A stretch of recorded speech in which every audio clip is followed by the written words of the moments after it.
It's World of Dance Week 4 qualifiers, and Eva Igo is back. You're tuning into the destination for TV superfan discussion, Afterbuzz TV.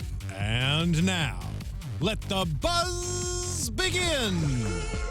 All right, you guys, if you don't like this song, it was my choice. You can all blame me. Welcome on in to Afterbuzz TV's World of Dance After Show. We are here for Week 4 qualifiers, and it's pretty exciting because Eva Igo really is back. Yay! Yes, I'm Kristyn Burtt. We are so excited to have you guys join us, and of course, joining me here at the table. Oh, thank you, Dilly. Kim. Hello. Yeah, hi everybody. My name is Kim Davey, and I'm so excited that it's just the two of us tonight, actually, so we can have a good banter about this amazing episode that we've just watched. I know, and a Kiwi is on. A bunch of Kiwis. A bunch of Kiwis. A bunch of Kiwis. Super stoked, bro. Super stoked. All right, I have to practice my Kiwi. I'm terrible at accents. Well, it's funny that you said we sounded like Mary Poppins because that's so not British. How we think I know, exactly. We were talking about pop sockets, and I felt like I sounded like I was saying pop sockets, and she was saying pop sockets. But she's saying it in New Zealand. I was like, but it sounds proper like Mary Poppins would say it, which is totally wrong country, and I do realize that. We'll take that. We'll take that. I know, Proper, it's Julie Andrews, which is amazing. So, lots to talk about, and we'll have a little bit of news at the end and some time shifts and changes that will be coming up. If you guys didn't see my 60-second dance scoop, I kind of broke it. Some news that NBC hasn't exactly announced yet, but no one yelled at me. A couple of the producers follow me, and I thought I was going to get a DM saying, shh, but no one yelled at me. So no, I'm You're good. the leader of the pack. Sometimes I do get a little scolded behind the scenes, but it did not happen. This is kind of a big night because, of course, Eva Igo is back. I knew they were saving her for last, of course, but lots of debate on people who are returning for the second season. So we'll talk about that. But we are going to kick the night off with Jonas and Ruby. And before we get started, I kind of want to get your feel because we're 4 weeks in now. How are you feeling season 2 so far? I'm loving it. I'm absolutely loving it. Like, we've got obviously the other dance show happening at the same time, but this one just brings me in so much more. I think it's just the cultures and the different countries, and obviously the big group numbers are just so impactful.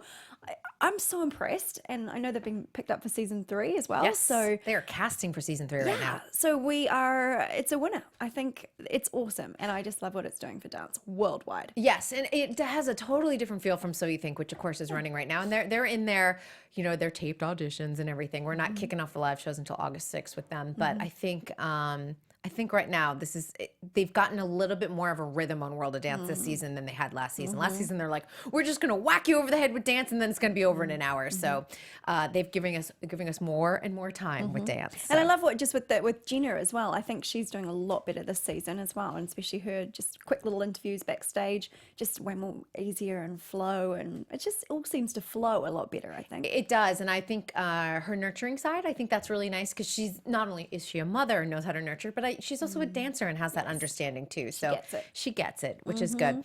So as I mentioned before, Jonas and Ruby were the first couple up. And just to give a little bit of history, if you're like, gosh, Ruby looks really familiar, she should. If you're a So You Think You Can Dance fan. Of course, she was top 6. She was paired with Paul Carmerian on season 13, which was The Next Generation, as you guys should know. And then with Jonas, they were on season 8 of America's Got Talent. So they competed there. She also competed on season 7 of America's Got Talent with the Untouchables. She is not unfamiliar to reality competition show, but that's what I love about Ruby. She's always been fierce, and in the last couple summers, she has gotten even better and better. Like watching her dance, it's been exciting. She is out of Dancetown, Miami. They crank out some amazing dancers, Manny and Lori Castro. Hats off to you because you guys are doing things really right. And again, they alluded to it, and I just want to point this out there. Everyone was like, "Oh, your brother competed," but no one said who it was. Her brother, D'Angelo and Amanda, were the competitors last season. So now you guys at least have some context to all of this, but. Just you reading off everything that she's done, it's just quite mind-blowing, and the drive behind that, and obviously her, father, and just I mean, the fact that originally they went to Lithuania to find Jonas. To find Jonas, yeah. And I mean, that's dedication. That's like scouring the globe for the best of the best. So striking performance. She is so on fire. That girl is amazing. And I just thought their performance tonight I thought it was stellar. I thought it was incredible. Every aspect of it. Amazing. No, here's the one thing, because you mentioned Ruby the whole time. I love Ruby. I love Ruby Castro. Am I only focusing on Ruby because I feel like maybe I'm a little bit, and you just mentioned her too. I'm wondering, are we only seeing Ruby? They are a couple. It is the gentleman's responsibility, though, to present the lady. It is, and he's doing a very good job. Yes, because he yes, is. I am only mainly noticing her. So he is being a great support mechanism.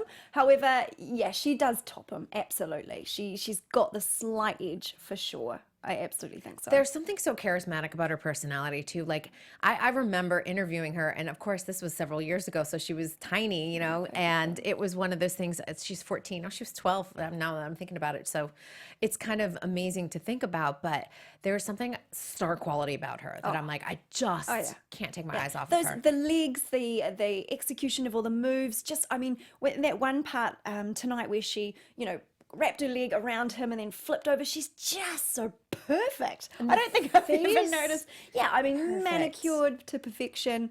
The right expression. Right, just so slick, so sharp, so smooth.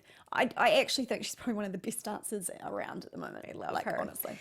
They were also two-time junior national champions, both in 2016 and 2018. So they are out there on the competition circuit as well. They're not just focusing in on TV. They're focusing in on the studio and technique and competing. And everything, yeah. She's a busy girl. I would love to see her schedule, actually. Yeah.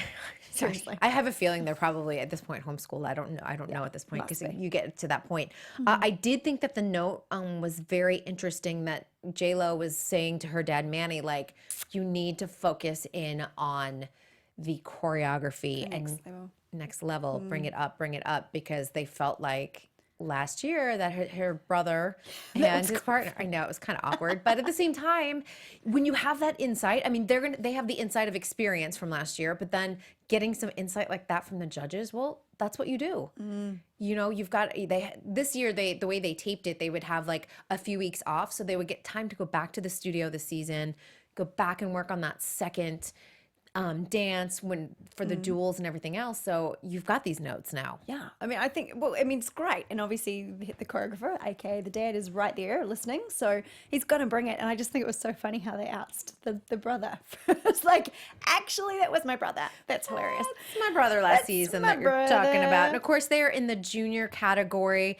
And their scores, starting with Neo, of course, is 85, 87 from J-Lo, 82 from Derek. I thought Derek's note on wardrobe was also interesting. Very interesting. About talking about like lines, and obviously when it's too busy, like her outfit there's a lot going on. You can't see the elevation and the lines in different areas because it distorts your view. And so that was a very valid comment coming from someone who knows. And I didn't necessarily notice it, but then when I looked at it a second time, I was like, okay, Makes sense. I can see that. There is a wardrobe department at World of Dance, so they are creating costumes too, but they also pull from the contestants' own, wardrobe and things like that. So it'd be interesting to know whether that was a World of Dance or a home one. Oops. Yeah, I know, because I mean they're working with Marina, who does So You Think You Can Dance. She does world-class costumes, Emmy-winning costumes. So I don't know. We'll see what happens. Their average score, just so you guys have it, is 84.7. Yeah, so kind of interesting on that, but we'll see what happens in the next round with some of those notes and whether they take them. Because sometimes people take it. Oh, you'd be crazy not to, right? You'd be crazy not to, and then other people are like, it doesn't work for us. However, not necessarily him taking the note of the choreography, going away and working on it might not be what the judges were after, even if he spends hours trying to up his game. I know.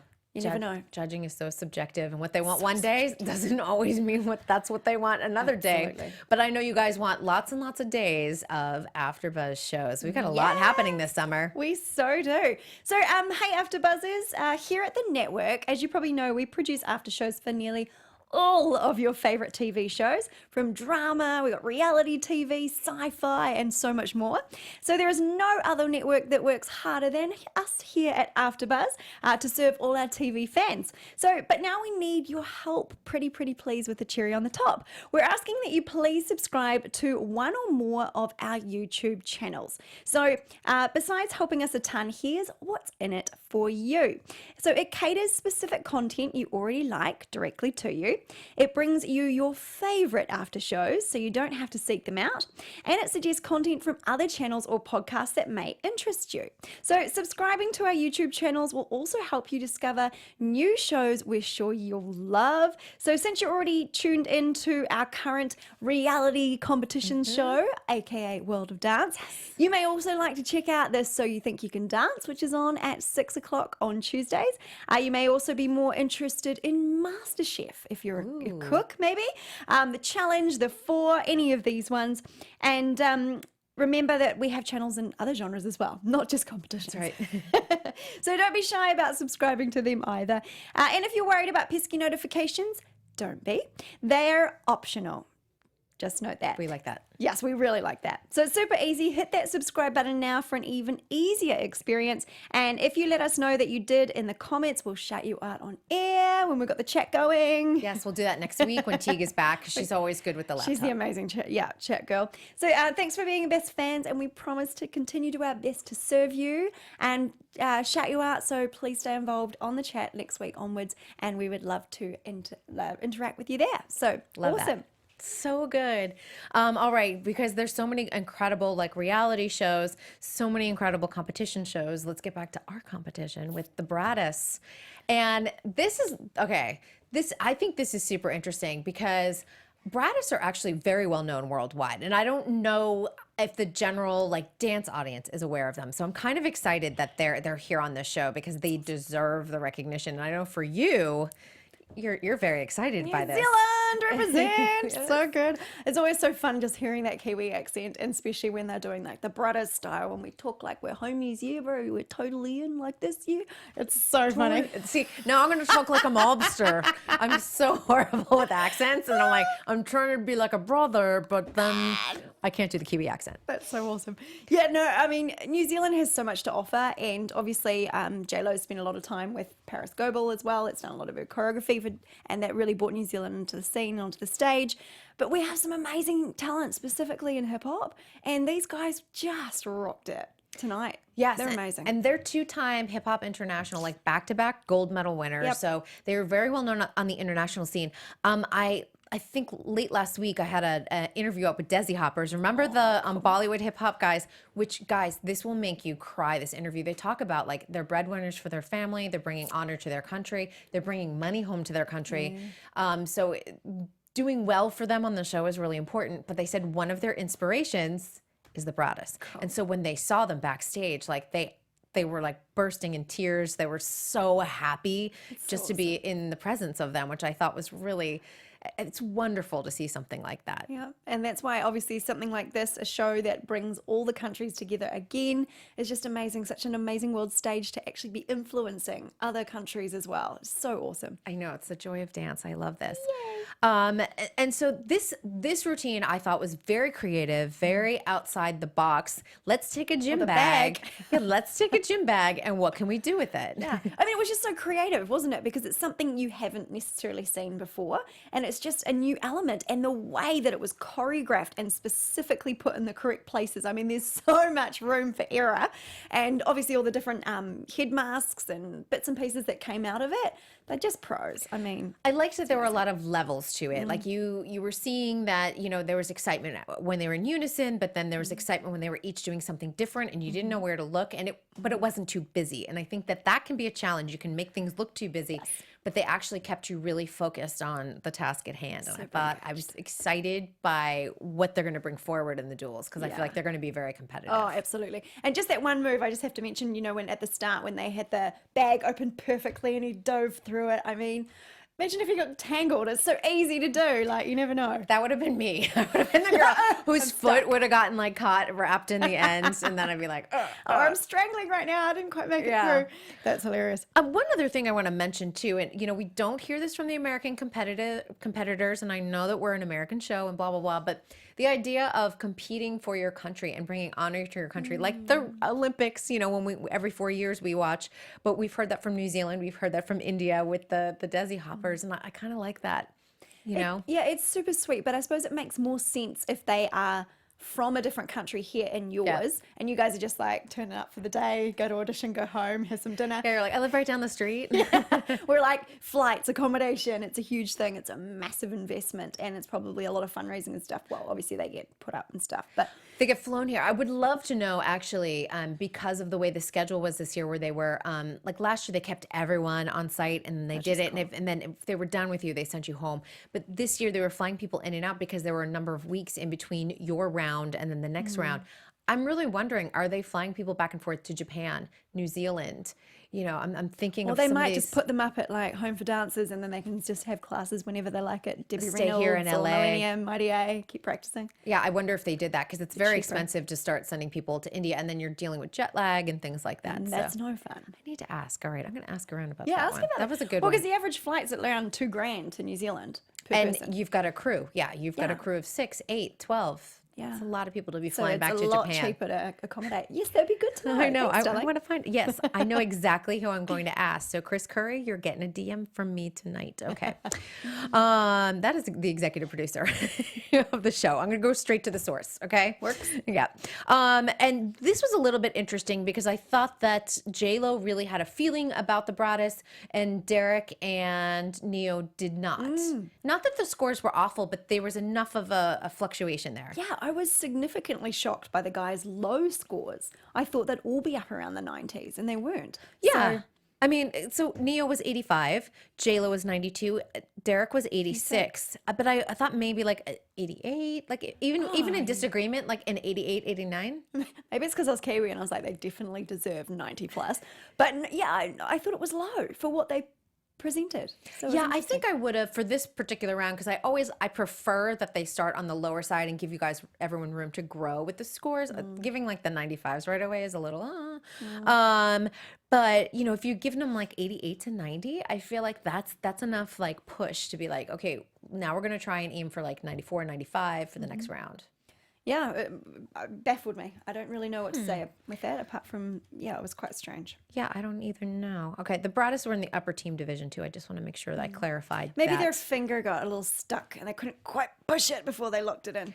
Yeah, that's another good thing for news. I'll talk about that. Remind me about that on judging and scoring and things like that, because there was an interesting conversation going on Twitter about that. And someone jumped in and I was like, oh, okay. So we'll handle that in the news section. But Lucas Marinero was the third competitor of the night in the junior category. Someone who is also familiar to many of you who watch So You Think You Can Dance to the Next Generation. Of course, he was on Team Gabby during the Academy rounds. He is also, because he's a good tapper, he was on the Christmas Story Tour in 2016. And if you've ever seen the show, they do a ton of tapping. These kids are incredible. They carry that show. If you've never seen it and it comes to your town at Christmas, go see it. Lucas is 14. Let's talk about his dance first, and then I want to talk a little bit about sort of the emotional side to this, because there was some deep stuff that I was, whoa. Let's talk about his tap. How did you I'm not a tapper, so I know what to listen to, but I don't necessarily know how to distinguish everything. Yeah. Well, I just thought overall for performance value, it was interesting the J-Lo and that were talking about how he needed to find his style.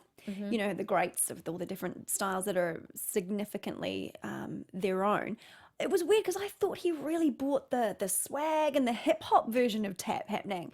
And I really thought he had his own style. So I was very confused by that feedback. But he's unique in that way. And he used the camera. Obviously, he knew what he was doing there. And no, I thought his tap was great. I loved his shoes. His shoes His were shoes great. were very cool. But overall, good, great. I really liked his style more than his actual tapping as well. Okay, I'm gonna throw this out. I'm gonna throw this out to the audience, and you guys. Obviously, we don't have the chat room running tonight, but you guys are there. You're hearing us. Give us some comments below, because I am not really sure if I think World of Dance completely understands tap. And I'm going back to season 1, and you guys will remember this, the big duel between Kyle Van Newkirk and Lay Twins. And I'm not sure if they've wrapped their brain around it yet, or how to handle tap, or what to do with tappers. Where I think So You Think has actually done it very well. And they kind of understand that tappers are cross-trained and they can do the hip-hop tap, or they can have the classic style, and that you can do a variety of things. But every tapper does have their own unique style, and it doesn't always have to be a prop, and it doesn't always have to be a story. It can be something from your soul. So I'd love to hear your opinions on that and sort of like what the, all of the viewers. Are you thinking, can you explain that a little more about what you mean? Like why you think World of Dance don't get it? Because if you take a look at how World of Dance handled tappers, all the contestants last season, they kind of like blew through them really, yeah. And they kind of did, when they did the duels with Kyle Van Newkirk, did you watch season 1? Mm-hmm. Yeah. So when they had that big duel and it was like David versus the Goliath and they built it up, but then that was it. Like we just never heard about tap again the rest of the season. And so the comments, what I'm saying is that the comments from the judges make me think they're not really understanding tap because none of them are tappers. And so they're giving direction to Lucas that I think is a little bit of a mixed message because I think for someone who is, how old is he? Is he 14, 15? Yes. He's 14, I said. That 14 years old, I feel like he has a sense of self and a development of style. It's still evolving. He's still young. I'm not necessarily sure the judges really know how to judge tap. Yeah, okay, that's a fair comment. Do not know how quite to judge it. Because, yes, exactly, I thought he definitely had his style. For sure. And they put the chat on the screen. Yeah, we've got the bright light going on. Derek does tap, but he is not a tapper. I think that's the one thing. He does have, he probably has the biggest depth of understanding of the three of them for sure. But I think that he's someone who is still a student of tap and he's still experimenting with it. He's great at it because he's a percussionist, so he really understands rhythm, which is great. But I would like to really hear more about, I'd like to hear more from you guys to see if it felt as mixed message, not only this year, but also last year when it comes to tap. It is so hard though when you put tap in the mix because unlike all the other individual disciplines that you can do as a solo, like the contemporary or the jazz, where you can, this probably sounds wrong, but really move around the stage and do flips and tricks and there's so much more visually to see, whereas with tap you're generally, this is a generalization, but quite a lot more constrained with what you can do. So therefore putting it against like big group numbers and things like that, it's so hard and it feels so limited. And it's not like, so you think you can dance where they're going to come out and do the different disciplines and prove their worth in that way. So it is, tap's always been a hard one. No, I know. See, this is where I'm going to disagree on this because I would say like you bring a Chloe Arnold out on the stage, you bring a Savion Glover, they're going to cover that stage. Gabby Diaz knows how to cover a stage. Who else might? Zach Everhart. I'm thinking of people, even guys, help me out here. Team Tall from season 10. Aaron, thank you, Aaron Turner. I was like, help me out, people. Aaron Turner is another one who could commanded a stage. So, well, they definitely can command a stage. I think I just mean like their space above the stage as well, like the airspace with all the flips and tricks like that. But some tappers actually do flips. They now. do. So it's not as many, but it's kind of interesting. So I'm interested to see how far. I actually honestly do not know how far Lucas goes. Even though I know the outcome, I don't know how far he goes. So I'm interested to see his journey and his path because I would like to see more tap on this show. I would also like to see more ballet on this show. More ballet, yeah. I think that there's other styles as well beyond just hip hop crews, more crumping, more pop-in locking. I think that there's a lot of exploration the show still has left. So there we go. I don't know. I'm kind of heated on that. The other thing that on this topic, boys in dance. This was a hard one, and I'm sure his dad is going to watch this, and it's going to be a hard one for him to watch and hear. Back. Yes. Yes. It's such an interesting topic, isn't it? Because we come across this every single day in dance studios. Predominantly when you're growing up in a studio, you've got like the token boy in the class or in the studio, a couple, a handful. And it is so much harder for them than the girls, obviously, because they're the odd one out to begin with, but just the struggles they have to go with at home as well if you haven't got a supportive dad who understands why you're not into masculine man baseball, sports. football. Yeah. And thank goodness his dad's come around for him. But it was obviously, it's not like it was a selfish thing. I think he was literally, the father was super struggling with it, like he just couldn't understand. And and this I think happens with women who have daughters that you're thinking, I want them so badly to take dance class and have a ballerina. And I would think if I had a daughter and she was like, I'm going out there on the soccer field, there would be a part of me that would be a little crushed because you have all these hopes and dreams for your child. The tutus and the pink. The pink, and, yeah, and I'd wind up with the biggest tomboy, which is totally fine because you want the kid to explore and be themselves and feel great about what they're doing. But a little part of me would die inside going, I can't believe she hates dance. Can you just put it on so I can at least take a photo? So I definitely don't want to crucify the dad because what he was feeling was just a very human emotion. And props to him for admitting it on national television. And obviously it's been a painful topic for their family too. You saw the mother in tears, just the pain of trying to probably deal with the husband and the son for years of just trying to bring them together, and she's stuck in the middle. Yeah, it was tough.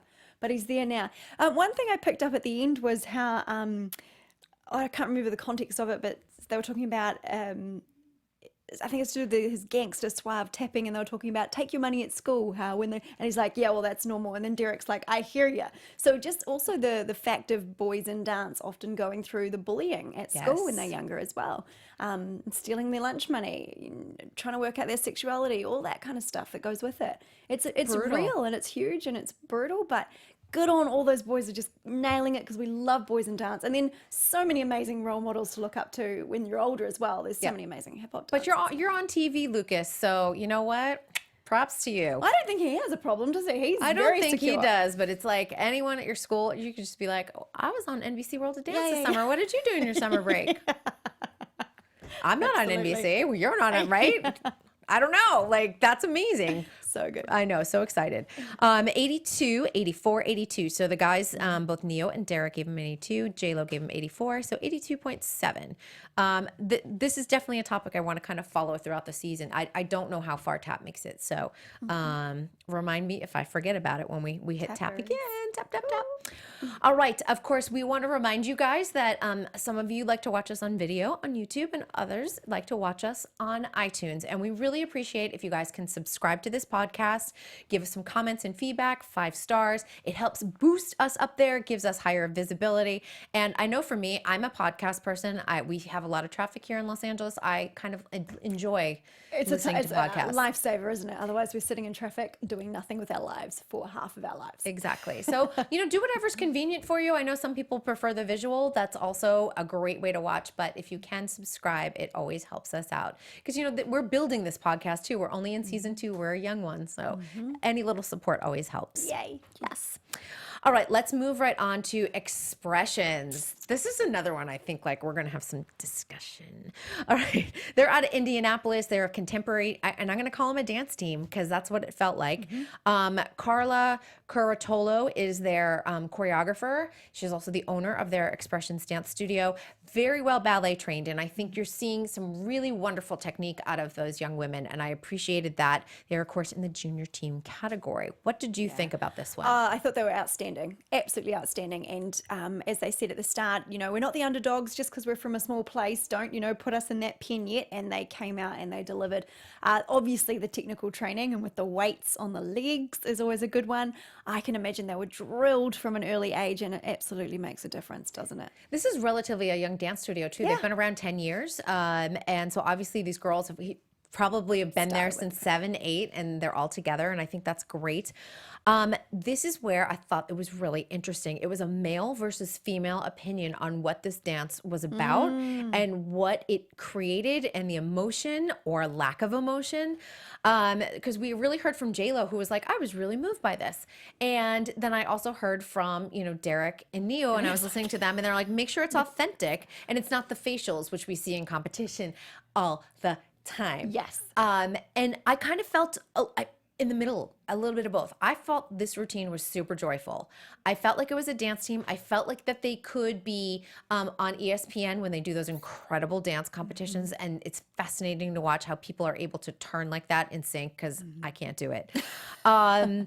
So I think for this qualifier performance, it was outstanding and it was perfect the way it was.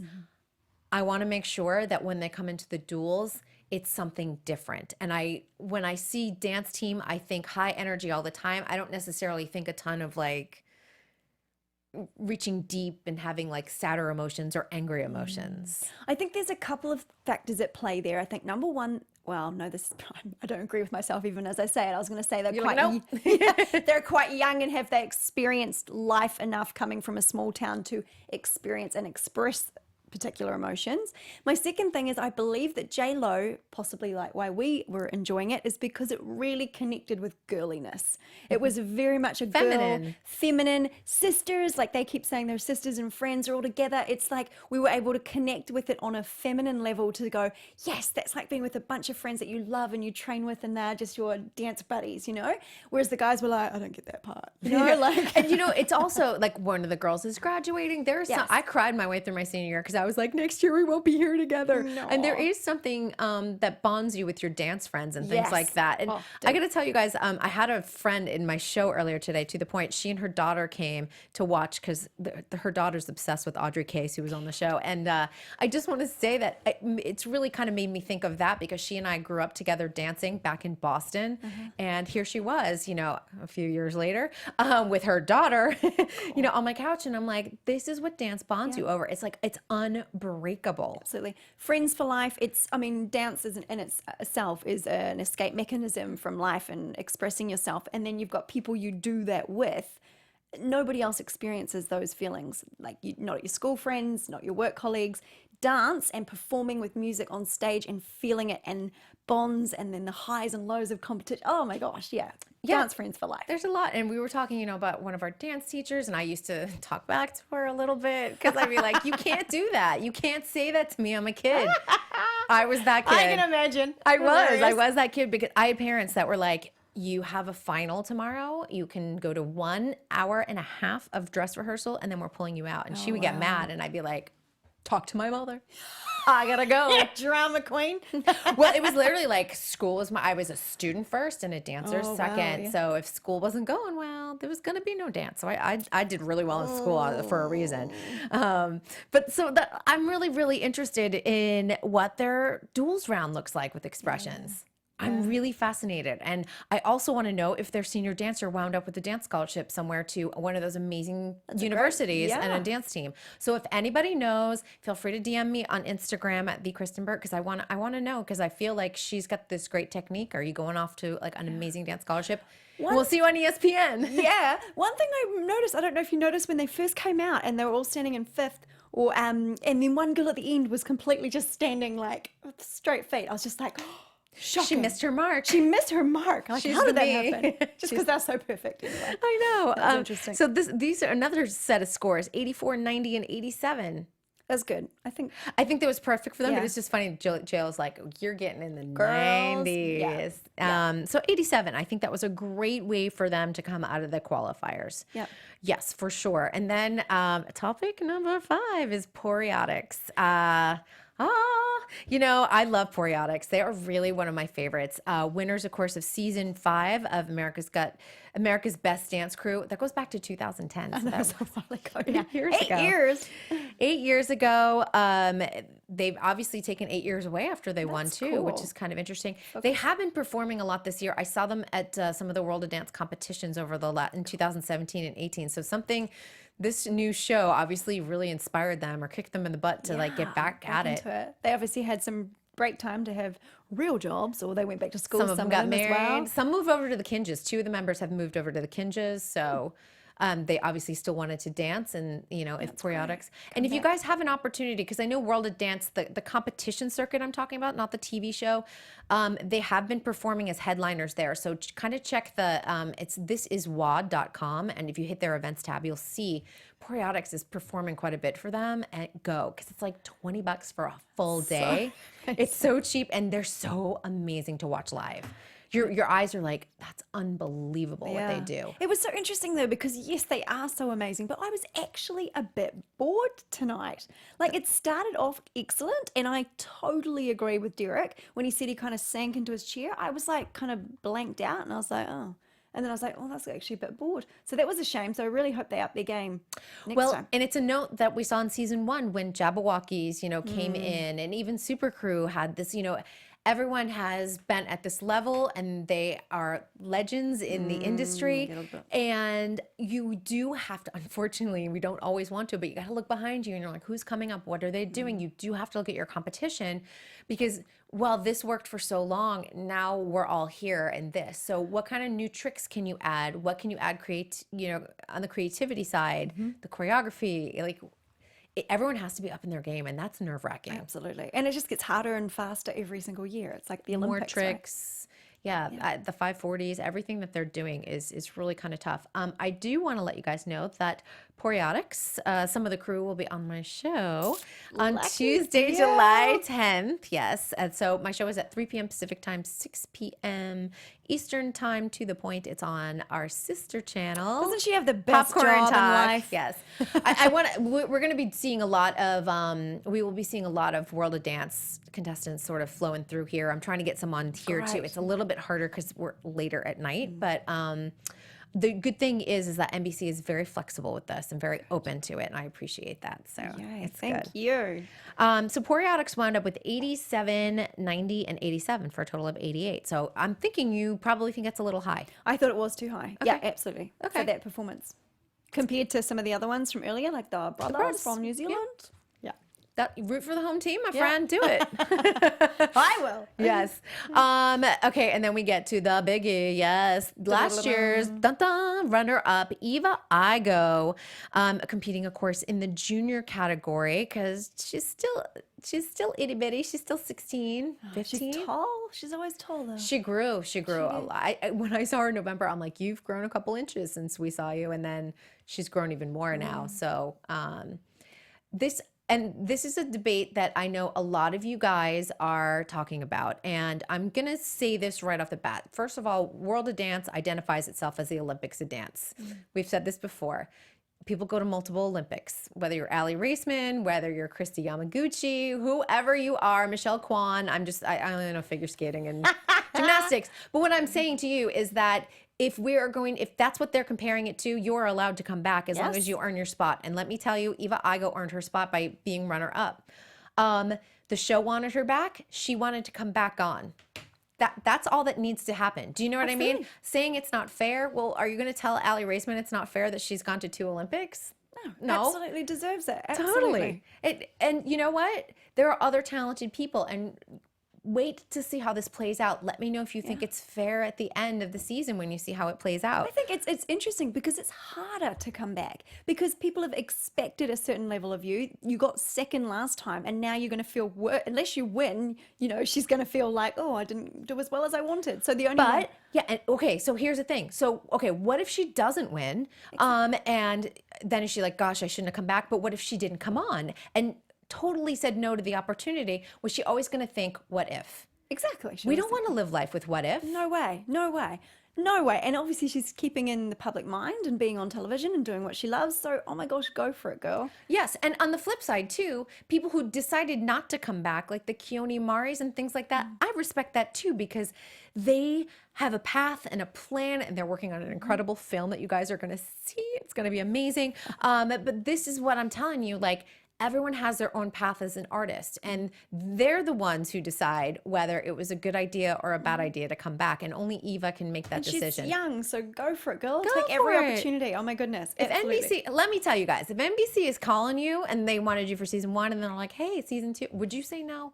Probably not when you're 15, 16. I don't know.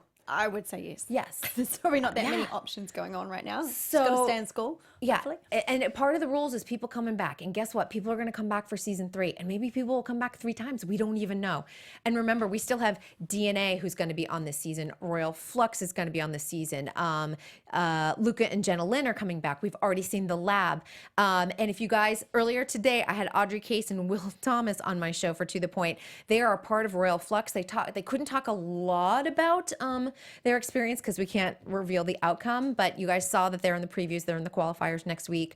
They talked a little bit about what it meant to be in season 1 and what it meant to be in season 2, and I think you guys will get some interesting perspective because their answer was not what I thought it was going to be. So I was like, okay, I thought it was going to go one way and it kind of went left. Interesting. So something to listen to. So let's talk about Eva. What did you think? Terrible. She's such a liar. That girl, it's the passion. It's her passion, obviously her flexibility. It's just, she's so humble, such a sweetheart behind the scenes as well. Like, obviously you say she comes from, where is it, Minnesota? Minnesota. So, yeah, like you said, she hasn't grown up in the LA scene and hustle and bustle. She's so humble, but, oh, she's amazing. I just want to, I don't know, take her home and make her perform constantly. Like, keep going, do it again. Go again, Eva. Go again. Our dance mom over here. Oh, yeah, no, but in a sweet way, because that girl is amazing. I don't know how she can get better. She's wonderful. And, I want everyone to also remember that there was not a lot of time for her to be in the studio the way there was the year before. She did the World of Dance tour, and that took up several months. There were appearances. People wanted her. She's adorable. People look up to her. She's shy and sweet as pie, as American as apple pie as you come. And I think that just put yourself in those shoes and start thinking about that, what that would be like and things like that. So I think she came out guns blazing, and I appreciate that because there is a signature Eva Igo that you're like, there's a fierceness there. Oh, it's so fierce. And she's definitely matured a bit as well, I think. Absolutely. Yeah. And just how she was talking about how obviously lots of younger dancers now are seeing her as a role model, and she's only 15 herself. So, she's got this whole, reputation now to uphold, but she does it so beautifully and so humbly. I just think she's a star. She's grounded, great family. Her sister's a dancer. I just, you know what? Be nice to dancers. Welcome them back, okay? The scores on this one, 96, 95, 94. This is where this is the only thing that I get a little nervous. Like, when you start people up super high, I worry that you set people up for disappointment. Yes, well, and she even mentioned that, didn't she? She was talking about how, 95, I was hoping to get higher and higher, but that means she literally needs to get... I would honestly, if I were her, I'd be like, can I just start at like an 88? Can you just give me something lower, please? please? A good B plus is great because I can work my way into an A minus. Can I swap it out? I would have been a little nervous with that. But you know what? Sometimes when you're younger, you have less fear. So maybe that's better. That's true. Maybe that is better. And I think the other thing that she probably does need to step into, and Dee, I see your comments up there too, is that finding the softer side, finding the more emotional side, digging deep, because we know she's fierce and we know she's strong and powerful, but we also have the vulnerable side, which sometimes is scarier to show. Oh, way scarier, absolutely. And I just find it fascinating for she's 15, but any of the dancers around that young teenage years to actually be able to express the emotions that we as adults have experienced. They've only had such a short life and haven't been through half the things that they're going to go through, and to actually know the depths and the truth and the authenticity that comes from experience. I think it's hard for us to say to these guys that we need more emotion because they haven't actually ever been there in person yet. So when they can do that, it's amazing. Yeah, it really is. And I think, I don't know, I'm just excited because I really want to see her on So You Think You Can Dance. She's too young right now. She's got a solid 3 years to wait, unfortunately. And we hope So You Think is around in 3 years. We don't have a crystal ball, but I was like, she's a perfect So You Think dancer. Absolutely. Gosh. I know. She would have done it all by age 18. Yeah. Let's talk a little bit about news. Yes. Lightning. I forgot about our little news thing. Ding. I spilled this in my 60-second dance scoops, which I do from time to time. I don't let you know when I'm dropping them. I just drop them on my Instagram account, on my feed. But World of Dance is moving, okay? It's a moving. So here's what's happening. We're going to get all the way through the qualifiers to just about the end of July. So July 24th on that Tuesday, that will be the last Tuesday show. The show is then moving to Wednesdays on NBC, and it goes to 2 hours in time for the duels. Yes. So if you're wondering, like, we were supposed to get 2 hours. They promised us 2 hours. I had someone sit across from me at the table, David Gonzalez from World of Dance, saying, you're going to get 2 hours. Here it is. And it was funny because someone whispered in my ear that they were going to 2 hours, and then they're like, I can't say anymore. And then I was like, where and when is this coming? Because they're not going to shrink America's Got Talent down. That's a super successful show. And then all of a sudden, I noticed NBC has a crafting competition show starting July 31st by Amy Poehler and Nick Offerman. And so that looks funny. Yeah. And if you guys have been paying attention, they have been rerunning World of Dance between 8 and 10 p.m. on Wednesdays. Oh, they're just prepping you for that. So we will also be moving the show at that point. We will let you guys know ahead of time what that new time is going to be. We just need to make sure everyone's on board and we can accommodate everyone's crazy schedule. Yay. How do you So feel about awesome. that? I think it's awesome. I'm so excited. Bring it on, bring it on, bring it on. Yeah. Yeah.